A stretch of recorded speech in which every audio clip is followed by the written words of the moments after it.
Of chemistry. Today we discuss the orientation of the benzene. आज का जो हमारा टॉपिक है वो हम ओरिएंटेशन ऑफ बेंजीन को हम डिस्कस करेंगे। और ओरिएंटेशन ऑफ बेंजीन में हमारा जो दूसरा इफेक्टिंग ग्रुप है वो हमारा कौन सा है? Meta directing effect. Meta directing effect group को आज जो है हम डिस्कस करेंगे, या इस चीज़ को हम कहते हैं इलेक्ट्रॉन विदड्रॉइंग इफेक्ट, ठीक है। और इसे हम शॉर्ट वर्ड में कहते हैं -m इफेक्ट। अब इसमें हमारे पास जो है इलेक्ट्रॉन विदड्रॉइंग इफेक्ट, विदड्रॉ का मतलब क्या होता है कि ऐसे एटम होंगे जो क्या करेंगे, इलेक्ट्रॉन को विदड्रॉ करेंगे।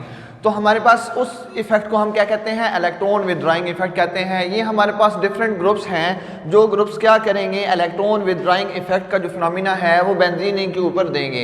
एक्चुअली के अंदर हम डिस्कस कर रहे हैं कि जो बेसिकली मोनो सब्सटीट्यूटेड बेंजीन होगा वही डिसाइड करता है इनकमिंग सब्सटेंस को कि वो कहाँ पे आके अटैच होगा, आके वो ऑर्थो और मेटा पे अटैच होगा या पैरा पे अटैच होगा। तो यहाँ पे हमारे पास सबसे पहले हमने डिस्कस कर लिया था कि जो ऑर्थो और पैरा इफेक्ट हमारे पास वो हमने पिछले लेक्चर के अंदर डिस्कस किया था। आज जिस चीज़ को हम डिस्कस कर रहे हैं वो हमारा मेटा डायरेक्टिंग इफेक्ट है। तो मेटा डायरेक्टिंग इफेक्ट में हमारे पास ये ग्रुप है, जैसे NR3 है, हमारे पास सियानो ग्रुप है, कार्बोक्सिलिक एसिड है, अल्डिहाइड हमारे पास है, इसी तरह कीटोन है और नाइट्रो ग्रुप है। तो जो मेटा डायरेक्टिंग इफेक्ट हमारे पास ग्रुप होता है वो दो रूल्स के ऊपर बेसिकली क्या करता है, बेस करता है। सबसे पहला रूल क्या है कि जो इनडायरेक्टली एटम होगा, जो बेंजीन रिंग के साथ इनडायरेक्टली एटम अटैच होगा उससे ज़्यादा इलेक्ट्रोनेगेटिव होना चाहिए उस एटम से जो डायरेक्ट एटम अटैच होगा किसके साथ, बेंजीन रिंग के साथ। और दूसरा रूल क्या कहता है, जो डायरेक्टली एटम होगा, जो बेंजीन रिंग के साथ डायरेक्टली एटम अटैच होगा उसके पास कोई लोन पेयर नहीं होना चाहिए। ऑर्थो और पैरा इफेक्ट के अंदर हमने इस चीज़ को डिस्कस किया था कि जो डायरेक्ट एटम अटैच होता है किसके साथ, बेंजीन रिंग के साथ, वो क्या होता है, या तो मोर इलेक्ट्रोनेगेटिव होता है या फिर क्या होता है, उसके ऊपर क्या होता है, लोन पेयर होता है। जो डायरेक्ट एटम अटैच होता है या तो वो लोन पेयर रखता है या फिर उसके ऊपर क्या होता है, या तो वो लोन पेयर रखता है या फिर वो ज़्यादा क्या होता है, इलेक्ट्रोनेगेटिव होता है इनडायरेक्टली एटम से। लेकिन यहाँ पे उल्ट केस है, यहाँ पे जो मेटा डायरेक्टिंग इफेक्ट के अंदर जो इनडायरेक्टली एटम अटैच होगा बेंजीन रिंग के साथ उससे क्या होना चाहिए, ज़्यादा इलेक्ट्रोनेगेटिव होना चाहिए या उसके पास क्या होना चाहिए, लोन पेयर होना चाहिए। और दूसरा क्या है, जो डायरेक्ट एटम अटैच होगा किसके साथ, बेंजीन रिंग के साथ, उसके पास कोई भी लोन पेयर नहीं होना चाहिए। तो तभी क्या होगा कि उसके ऊपर बेंजीन रिंग के ऊपर जो है मेटा डायरेक्टिंग इफेक्ट जो है वो क्या होगा। अब हमारे पास एक जनरल रिएक्शन है, जैसे हमारे पास क्या है, नाइट्रोबेंजीन है। तो अगर हम नाइट्रोबेंजीन की अगर हम क्या करवाते हैं, नाइट्रेशन करवाते हैं, यानी नाइट्रिक एसिड के साथ रिएक्ट करवाएंगे in the presence of sulphuric acid at 95 degree C temperature के ऊपर, तो क्या होगा कि जो नाइट्रो ग्रुप है वो किस पोजीशन पर आके अटैच होगा, मेटा की पोजीशन पर अटैच होगा। तो ये क्या बनेगा, मेटा नाइट्रो बेंजीन। ये आपके पास क्या बनेगा, मेटा नाइट्रो बेंजीन आपके पास बनेंगे और साथ में क्या बनेगा, प्लस वाटर बन जाएगा। अब हम देखते हैं कि उसका रेजोनेंस स्ट्रक्चर हमारे पास किस तरह से है बेंजीन का। यहाँ पे हमने एक जो नाइट्रो ग्रुप जो है वो बेंजीन रिंग के साथ हमने क्या किया है, अटैच किया है। तो यहाँ पे देखें कि नाइट्रो जो ग्रुप है वो बेंजीन रिंग के साथ अटैच है और नाइट्रोजन के ऊपर जो है ना वो प्लस चार्ज है, एक तरफ डबल बॉन्ड ऑक्सीजन और एक तरफ सिंगल बॉन्ड ऑक्सीजन, और ऑक्सीजन के ऊपर क्या है, नेगेटिव चार्ज है। अब इसके अंदर क्या होगी, बेसिकली रेजोनेंस। अब यहाँ पे देखो नाइट्रोजन है, तो नाइट्रोजन की जो इलेक्ट्रोनेगेटिविटी, ऑक्सीजन की जो इलेक्ट्रोनेगेटिविटी होती है वो होती है 3.5, और जो नाइट्रोजन की इलेक्ट्रोनेगेटिविटी होती है वो आपके पास 2.8 से 3.0 के दरमियान होती है। तो यहाँ पे ज़्यादा इलेक्ट्रोनेगेटिव एटम कौन सा हुआ, ऑक्सीजन हुआ। तो इसलिए ऑक्सीजन क्या करेगा, इलेक्ट्रॉन को विड्रॉ करेगा। और दूसरा क्या है, ऑक्सीजन के ऊपर लोन पेयर भी मौजूद है यहाँ पे, तो इसलिए ऑक्सीजन क्या करेगा, इलेक्ट्रॉन को विड्रॉ करेगा। अब ऑक्सीजन बेसिकली दो ऑक्सीजन लगे हुए हैं, तो दोनों ऑक्सीजन क्या करे हैं, इलेक्ट्रॉन को विड्रॉ करेंगे। ये ऑक्सीजन भी इलेक्ट्रॉन को विड्रॉ करेगा, ये वाला ऑक्सीजन भी इलेक्ट्रॉन को विड्रॉ करेगा। कहाँ से, फ्रॉम दी बेंजीन रिंग से। अब क्या होगा कि ये जो बेंजीन का ये डबल बॉन्ड है ये शिफ्ट होगा यहाँ पे, और इस ये वाला जो डबल बॉन्ड है ये ऑक्सीजन के ऊपर क्या हो जाएगा, शिफ्ट हो जाएगा। इसकी क्या होगी, रेजोनेंस होगी। तो यहाँ पे हमारे पास ये स्ट्रक्चर बन जाएगा, रेजोनेंस स्ट्रक्चर। तो क्या होगा, आर्थो की पोजीशन के ऊपर प्लस चार्ज आ जाएगा। प्लस चार्ज का मतलब क्या है कि आर्थो की पोजीशन के ऊपर इलेक्ट्रॉन की क्या होगी, डेफिशिएंसी होगी। यानी इलेक्ट्रॉन की डेफिशिएंसी का मतलब क्या है, यहाँ पे इलेक्ट्रॉन की कमी हो गई। कि कैसे इलेक्ट्रॉन की कमी होगी, कि जो इस यहाँ पे इलेक्ट्रॉन था, जो पाई बॉन्ड था, वो शिफ्ट हो गया है किसके साथ, कार्बन और नाइट्रोजन के दरमियान। तो इसलिए यहाँ पे कार्बन और नाइट्रोजन के दरमियान डबल बॉन्ड आ गया है, तो इसलिए आर्थो वाली पोजीशन पर क्या होगा, इलेक्ट्रॉन की डेफिशिएंसी हो जाएगी। अब क्या होगा कि ये जो डबल बॉन्ड है ये इसके अंदर क्या करेगा, रेजोनेट करेगा और रेजोनेट करके इस पोजीशन पर आ जाएगा और इससे हमारा जो अगला रेजोनेंस स्ट्रक्चर बनेगा वो यहाँ इस तरह से हमारे पास बनेगा। और यहाँ पे जो पैरा पोजीशन है, इस पैरा पोजीशन के ऊपर क्या होगा कि जो प्लस चार्ज आपके पास आ जाएगा। यानी यहाँ पे अब क्या है, आर्थो के बाद दूसरी किस पोजीशन के ऊपर प्लस चार्ज आया है, पैरा की पोजीशन के ऊपर। इट्स मीन कि पैरा के ऊपर अब क्या हुई है, इलेक्ट्रॉन की डेफिशिएंसी हो गई है, तो इसलिए इसके ऊपर प्लस चार्ज है। अब इलेक्ट्रॉन की डेफिशिएंसी का मतलब क्या है कि जब भी कोई इलेक्ट्रोफाइल आएगा और इलेक्ट्रोफाइल के ऊपर कौन सा चार्ज होता है, प्लस चार्ज होता है, तो ये जो इलेक्ट्रोफाइल है वो इसके ऊपर अटैक नहीं कर सकेगा। क्यों? क्योंकि इलेक्ट्रोफाइल के ऊपर भी क्या होता है, प्लस चार्ज। और इलेक्ट्रोफाइल लव किसको करता है, इलेक्ट्रॉन लवर होते हैं। यानी ऐसा क्या होना चाहिए, जहां पे इलेक्ट्रॉन होने चाहिए, तो यहाँ पे तो पहले ही इलेक्ट्रॉन की क्या होगी है, कमी होगी है। अब क्या होगा कि ये वाला जो बॉन्ड है ये इधर शिफ्ट हो जाएगा और फिर दोबारा आर्थो की पोजीशन के ऊपर क्या आएगा, प्लस चार्ज आ जाएगा। तो इस तरह से हमारे पास ये जो इलेक्ट्रॉन विड्रॉइंग इफेक्ट है ये क्या होगा, ये इलेक्ट्रॉन को विड्रॉ करेगा और क्या होगा, प्लस चार्ज जो है वो क्या होगा, आर्थो और पैरा की पोजीशन के ऊपर जो है वो क्रिएट होगा। आर्थो और पैरा की पोजीशन के ऊपर जो प्लस चार्ज क्रिएट हो रहा है ये आपको ये बता रहा है कि यहाँ पे इलेक्ट्रोफाइल का अटैच होना क्या होगा, मुश्किल। अगर तो कोई न्यूक्लियोफाइल है तो फिर कोई न्यूक्लियोफाइल इसके साथ आके अटैच हो सकता है, लेकिन हम जिस चीज को डिस्कस कर रहे हैं वो हमारे पास क्या है, इलेक्ट्रोफिलिक सब्स्टिट्यूशन रिएक्शन। तो बेंजीन जो होता है वो आप के लिए आपको क्या देता है, इलेक्ट्रोफिलिक सब्स्टिट्यूशन रिएक्शन। इसलिए इलेक्ट्रोफाइल कोई भी जो आएगा वो कहां पे, आर्थो और पैरा की पोजीशन के ऊपर आके अटैच नहीं हो सकता। उसकी रीजन क्या है कि आर्थो और पैरा की पोजीशन के ऊपर प्लस चार्ज जो है वो क्रिएट हुआ है और प्लस चार्ज का मतलब क्या है कि आर्थो और पैरा की पोजीशन के ऊपर इलेक्ट्रॉन की जो है डेफिशिएंसी होगी है।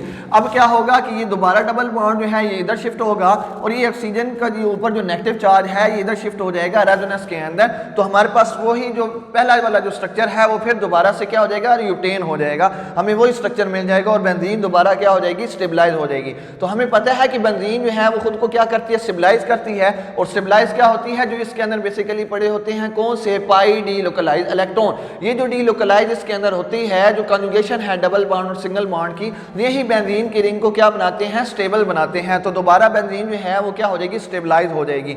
अब यहाँ पे हमने एक जनरल स्ट्रक्चर बनाया है। जनरल स्ट्रक्चर के अंदर ये चीज शो हो रही है कि जो आर्थो और पैरा की पोजीशन है, इस आर्थो और पैरा की पोजीशन के ऊपर प्लस चार्ज है। और प्लस चार्ज का मतलब है कि कोई भी जो इलेक्ट्रोफाइल है, यहाँ पे कोई भी अगर कोई इलेक्ट्रोफाइल आएगा वो इसके ऊपर अटैच नहीं कर सकता।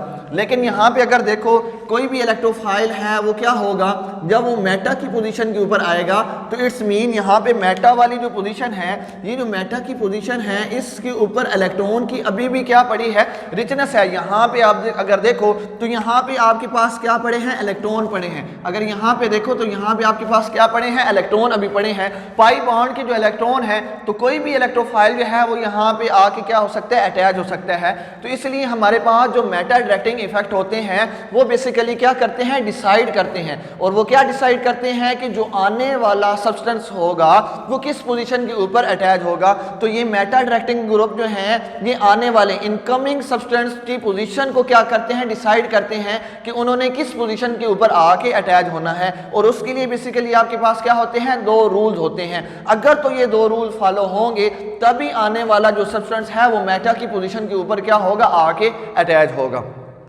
अब बेसिकली हम बात करते हैं इसकी रीजन क्या थी, ऐसी क्या रीजन थी जिस वजह से क्या हो रहा था कि जो इनकमिंग सब्सटेंस था वो आके मेटा की पोजीशन के ऊपर अटैच हो रहा था। तो उस रीजन को हम देखते हैं, due to electron withdrawing effect of the atom. क्या कर रहा है, कोई जो भी एटम है जो क्या कर रहा है, इलेक्ट्रॉन को विड्रॉ कर रहा है। विच ड्रॉ इलेक्ट्रॉन, वो क्या करेगा, इलेक्ट्रॉन को ड्रॉ करेगा फ्रॉम द बेंजीन रिंग। वो बेंजीन रिंग से क्या कर देगा, इलेक्ट्रॉन को विड्रॉ करेगा, जिसकी वजह से इलेक्ट्रॉन की क्या होगी, डेफिशिएंसी होगी। कहाँ पे, at ortho and para position. Ortho और पैरा पोजीशन के ऊपर इलेक्ट्रॉन की क्या हो जाएगी, डेफिशिएंसी। इसलिए कोई भी इनकमिंग इलेक्ट्रोफाइल होगा वो आर्थो और पैरा की पोजीशन के ऊपर अटैच नहीं हो सकता, क्योंकि हमें पता है कि जो इलेक्ट्रोफाइल होते हैं वो इलेक्ट्रॉन लवर होते हैं और न्यूक्लियोफाइल जो होते हैं वो न्यूक्लियस लवर होते हैं। न्यूक्लियोफाइल न्यूक्लियस को लव करते हैं और इलेक्ट्रोफाइल इलेक्ट्रॉन को लव करते हैं। तो ऐसी पोजीशन जहां पे इलेक्ट्रॉन होंगे तभी इलेक्ट्रोफाइल वहां पे आके क्या हो सकेगा, अटैच हो सकेगा। तो इसलिए पैरा, लेकिन मेटा की पोजीशन के ऊपर अगर हम देखेंगे वहां पे इलेक्ट्रॉन की अभी भी क्या पड़ी है, डेंसिटी पड़ी है। तो इसलिए कोई भी जो इलेक्ट्रोफाइल आएगा वो क्या होगा, अटैच होगा किसके साथ, मेटा की पोजीशन के साथ अटैच होगा। तो मेटा पोजीशन के ऊपर जो सब्सटेंस है वो आपके पास जो है वो बिल्कुल ना तो ज्यादा स्टेबल होगा, ना ही वो कम स्टेबल होगा, ना वो ज्यादा स्टेबल होगा, ना ही वो कम स्टेबल होगा। वो क्या होगा, इंटरमीडिएट होगा। हम कहते हैं कि जो आर्थो और पैरा की पोजीशन वाले आपके पास जो सब्सटेंस होते हैं, जो आर्थो और पैरा पोजीशन के ऊपर आके सब्सटेंस अटैच होते हैं, उनकी स्टेबिलिटी क्या होती है, ज्यादा होती है। लेकिन जो मेटा की पोजीशन के ऊपर आके सब्सटेंस अटैच होते हैं वो बेसिकली क्या होते हैं, इंटरमीडिएट होते हैं, ना ही ज्यादा स्टेबल होते हैं ना ही कम स्टेबल होते हैं, ठीक है, इंटरमीडिएट पाए जाते हैं। तो वो बेसिकली ये रीजन थी, जिस रीजन की बेस के ऊपर क्या होता है कि जो इलेक्ट्रॉन की डेफिशिएंसी होती है वो आर्थो और पैरा पे क्या हो जाती है, कम हो जाती है। इसलिए इलेक्ट्रोफाइल आर्थो और पैरा के ऊपर आके अटैच नहीं हो सकता। उसके बाद एक छोटा सा एक्सेप्शनल केस है इसके अंदर, जो क्लोरीन एटम होता है, क्लोरीन जो है वो बेसिकली एक्सेप्शनल केस देता है। क्लोरीन नॉर्मली अगर हम देखें तो ये जो है ड्यू टू रेजोनेंस इफेक्ट की वजह से इलेक्ट्रॉन डोनेटिंग इफेक्ट होता है, और अगर हम इंडक्टिव इफेक्ट की बात करते हैं तो ये इलेक्ट्रॉन को क्या कर रहा होता है, विड्रॉ कर रहा होता है, ठीक है। लेकिन क्लोरीन जो है बेसिकली ये आर्थो और पैरा की पोजीशन पर ही जो इनकमिंग जो कोई भी क्लोरोबेंजीन होगा वो हमेशा क्या करेगा, किसी भी आने वाले सब्सटेंस को हमेशा कहाँ पे, आर्थो और पैरा पर ही क्या करवाएगा, अटैच करवाएगा। तो ये इलेक्ट्रॉन डोनेटिंग ग्रुप के अंदर आता है। लेकिन इसका एक्सेप्शनल केस इसलिए है क्योंकि ये इंडक्टिव इफेक्ट भी देता है, और जो इसका electron donating inductive effect basically आपके पास इलेक्ट्रॉन डोनेटिंग रेजोनेंस इफेक्ट और इलेक्ट्रॉन विड्रॉइंग इंडक्टिव इफेक्ट जो होता है वो दोनों इफेक्ट इसके अंदर काम कर रहे होते हैं। तो इसलिए इसका जो इलेक्ट्रॉन विड्रॉइंग इंडक्टिव इफेक्ट होता है वो मोर डोमिनेट करता है किसके ऊपर, इलेक्ट्रॉन डोनेटिंग रेजोनेंस इफेक्ट की वजह से। लेकिन कोई भी आने वाला जो सब्सटेंस है, यानी अगर सपोज कि आपके पास क्या है, क्लोरोबेंजीन है, तो क्लोरोबेंजीन जो भी होगी आपके पास वो क्या करेगी कि जो आने वाला सब्सटेंस है, यानी आपके पास क्लोरोबेंजीन है, तो जो आने वाला सब्सटेंस होगा वो कहाँ पे अटैच होगा, आर्थो और पैरा की पोजीशन पर ही आके अटैच होगा। ये बेसिकली क्या करेगा, इलेक्ट्रॉन को डोनेट करेगा, और इलेक्ट्रॉन डोनेट करके जो आर्थो और पैरा की पोजीशन है इस पे इलेक्ट्रॉन की डेंसिटी को क्या करेगा, बढ़ाएगा, जिस वजह से कोई भी इलेक्ट्रोफाइल आएगा वो आर्थो और पैरा की पोजीशन के ऊपर आके क्या करेगा, अटैच करेगा। तो इसलिए इसका जो इलेक्ट्रॉन डोनेटिंग इफेक्ट होता है वो आपके पास रेजोनेंस इफेक्ट होता है, और इलेक्ट्रॉन विड्रॉइंग जो है इंडक्टिव इफेक्ट होता है। तो इसका इलेक्ट्रॉन विड्रॉइंग इंडक्टिव इफेक्ट जो है वो क्या करता है, बेसिकली डोमिनेट करता है किसके ऊपर, इलेक्ट्रॉन डोनेटिंग रेजोनेंस इफेक्ट के ऊपर, जिसकी वजह से क्लोरोबेंजीन के जो रिएक्शन होते हैं वो क्या होते हैं, स्लोअर देन होते हैं किससे, जो नॉर्मल बेंजीन होते हैं, ठीक है। आज का जो हमारा टॉपिक था वो हमारे पास क्या था, ओरिएंटेशन ऑफ द बेंजीन था, जो जिसके अंदर हमने किसको जो है स्टडी किया है, वो मेटा डायरेक्टिंग इफेक्ट को हमने क्या किया है, स्टडी किया है। इसके हवाले से अगर आपको कोई भी कंफ्यूजन हो, कोई भी डिस्कशन हो, तो आप जो है वो ग्रुप के अंदर या नॉर्मली जो है वो आप ग्रुप के अंदर जो है वो आप क्या कर लें, डिस्कस कर लें, या थ्रू जो है वो मैसेजिंग के थ्रू जो है ना आप जो है ना कोई भी जो रीज़न है, कोई भी कंफ्यूजन है वो इस चीज़ को हम क्या कर लेंगे, डिस्कस कर लेंगे, ठीक है जी। थैंक यू, शुक्रिया।